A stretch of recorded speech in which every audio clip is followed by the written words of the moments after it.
The Times recently reported that schools across the UK are in crisis as the effects of online influencer Andrew Tate's vile misogyny infiltrates our classrooms and society. Teachers are now having to develop their own resources to re-educate boys who are being brainwashed online by his deeply toxic messaging. The Prime Minister has been too slow to recognise this damage this is causing. What has he done? What is his government doing to tackle this misogyny, this incel culture and the radicalisation of young men in this country? And will he commit to giving teachers the resources that they need to address this problem head on? What did I say to you? I think we were in jail about 2 months. It was one of the harder days. It was during Ramadan, and I lost 30% of my food to cockroaches. The hard days. The hard days. And unfortunately, I had one meal a day, but the meal came during the sunshine. So I had to try and protect my food from infestation until the sun went down. And I remember losing most of the food for the day, and I was particularly upset because I had trained so hard, my muscles were aching, and I couldn't get any food. I was only eating once a day. Once a day. And I said to you, I said, Tristan, I have no problem suffering if the people I love are not suffering. My children are taken care of. The women I love are taken care of. My mother is taken care of. Everybody around me is fine. Even if they've removed me from my life and locked me in a jail cell, everybody I love is taken care of, and is protected and is living good. I must suffer because I am a man. I am the head of my empire. I'm the head of the clan. Of course, I will suffer, but the people I love are not suffering. This is what God has bestowed upon important men since the beginning of time. Not just important men, all men. The men in the Titanic as the boat was going down, about to be sucked into the icy cold water, some of the last thoughts in those men's head, I know, was at least I saw my daughter and my wife get on that boat.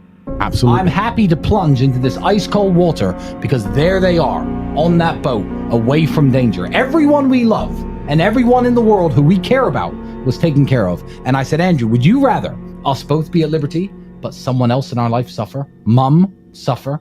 Our kids suffer? The Never. mothers of our children Never. suffer? No.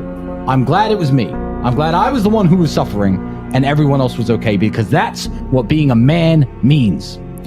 When you're a man, absolutely, you're right. It is our job to suffer so the people around us do not suffer. And that's why if you're a man and you're waking up every day and you're not trying your very best to be important or upgrade yourself or upgrade your character, or you're lacking motivation, then you have a serious problem, because it is your job to be capable of dealing with the insurmountable pressure which God is going to put upon you so that when you suffer, everyone around you does well. Our lives are set up that even if they throw us in a dungeon today, everybody we love will be okay forever. And that is what's most important. That's the most important thing. That's success. And that was absolutely comforting. That was absolutely comforting in jail when we discussed that. And we said, everyone we love is okay. You and I just have to make it through this. And that's absolutely and utterly comforting. And if you're a man sitting at home right now, you need to sit and say, okay, if they plucked me from my life, if they picked me up and threw me in a room and locked me in a jail cell, Which can happen. which can happen to anybody, especially as they continue these matrix attacks on masculinity as a whole, would your wife have a roof over her head? Would your children eat?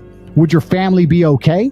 Think about these things. This is what you're working for. You're not working to make money so you can buy a Lamborghini. You're working to make money, and you're thinking outside of the box, and you're becoming your best version of yourself, so all the people around you will always be okay no matter what happens. It is your job as a man to suffer.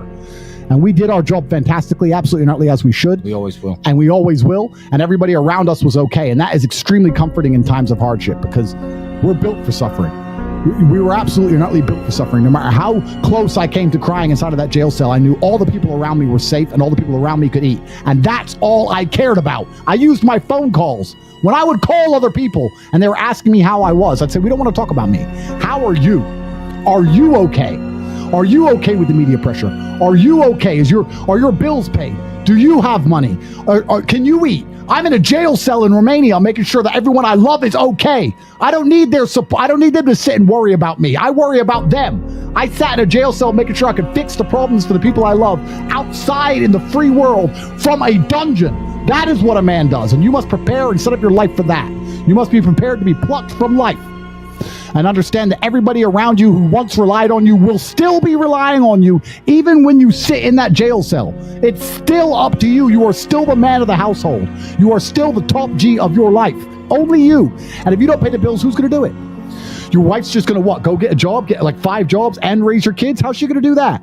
You must be prepared for these things. That is what you're working for. So if you wake up every day as a man, and you say, I don't have motivation to become strong. I don't want to work hard and get rich.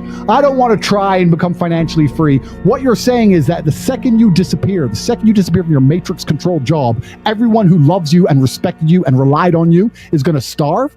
How can you live that way as a man? Absolutely and utterly unacceptable. Outstanding in the rain. And that actually comes on to another point that I want to mention about these other influencers and these other people out here who have influence, the ones which are controlled and taught by them and purported by the Matrix and pushed out there for everybody to listen to. What do any of them even teach? How does your life get better from listening to any of these people? What do they teach you? What do they tell you? What do they instill inside of you? When's the last time you've listened to them and felt a fire in your soul or fire in your blood to become a better man? When's the last time you listened to them and thought, I need to give more money to charity? I need to help people. I need to set my life up so that people I love will always be okay. I need to retire my mother and make money so she doesn't have to work anymore.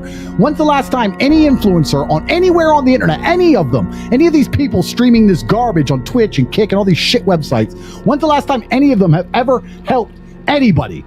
I don't even watch this crap. But when I see little clips of it on Twitter, I sit and say, who's watching this? This is not even teaching anybody anything. You know, we're the only influencers on the planet who don't have to dance around like children or make stupid jokes or pretend to be gay when we're not or do dumb shit and put on a costume or do something else for fucking views. We don't have to act like clowns.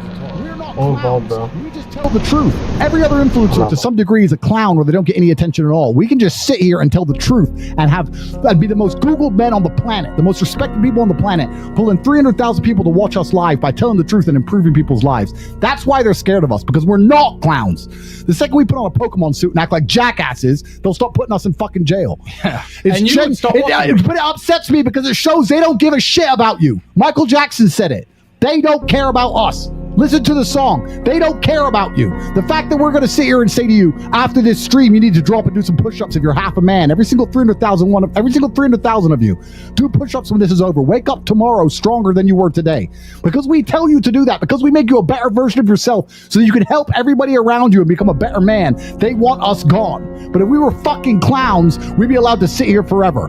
That's why they locked us in a jail cell, to suffer. Because we try and fucking help people. It's genuinely good against evil. This isn't about some bullshit case. It's not about BBC and Lucy or human trafficking. No, this is genuinely good against evil. And it upsets me in my heart that we live in a world now where the absolute evil is out here, not only trying to hurt us, but hurt everybody around us and everybody we try and help. Not only you at home, but also all the people we rely on. We have children. They're locking us in a jail cell, leaving our kids without fathers. For what? What have we done to anybody? TikTok? Sitting here telling you to be a better version of yourself and to train hard, to be dedicated, and they want to put us in a jail cell? It's disgusting what's happening.